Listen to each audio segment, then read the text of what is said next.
বছর 9,20,000 পরীক্ষার্থী তারা জীবনের প্রথম বড় পরীক্ষা দেবে।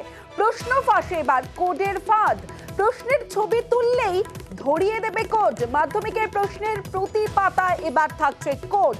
প্রশ্ন ফাঁস রুখতে পর্ষদের কোড অস্ত্র।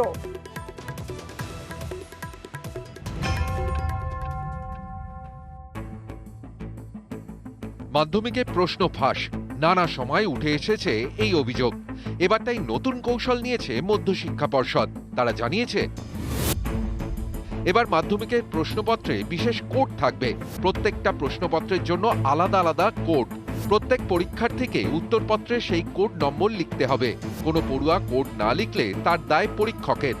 প্রশ্নপত্রে 3 জায়গায় কোড থাকবে, উপরে, নিচে এবং মাঝে। উপর ও নিচের কোড খালি চোখে দেখা যাবে। প্রশ্নপত্রের মাঝের কোড খালি চোখে দেখা যাবে না। এই প্রশ্নপত্রের ছবি তুললেই ধরা পড়ে যাবে কারচুপি। কোড দেখে পর্ষদ বুঝে যাবে কোন পড়ুয়ার কাছে প্রশ্নপত্রটি গিয়েছে। জেনে যাবে পড়ুয়ার নামও। এটা মূলত করা হয়েছে একটা নিউসেন্স চলে। প্রশ্ন বিলি হয়ে যাওয়ার পরে একাধজন ছাত্র বা ছাত্রী তারা কি উদ্দেশ্যে জানি না মোবাইল লুকিয়ে নিয়ে গিয়ে তারা ছবি তুলে সেটা পাঠানো হয়, দিয়ে বলা হয় যে প্রশ্ন লিক হয়েছে। তো আমরা বুঝতে পারবো কোন প্রশ্নপত্র কার কাছে আছে, তার পরীক্ষা বাতিল করব। আমি আশা করব যে সাকসেসফুলি আমরা এটা প্রতিরোধ করতে পারবো। আগামী বছর 2রা ফেব্রুয়ারি থেকে 12ই ফেব্রুয়ারি পর্যন্ত মাধ্যমিক পরীক্ষা।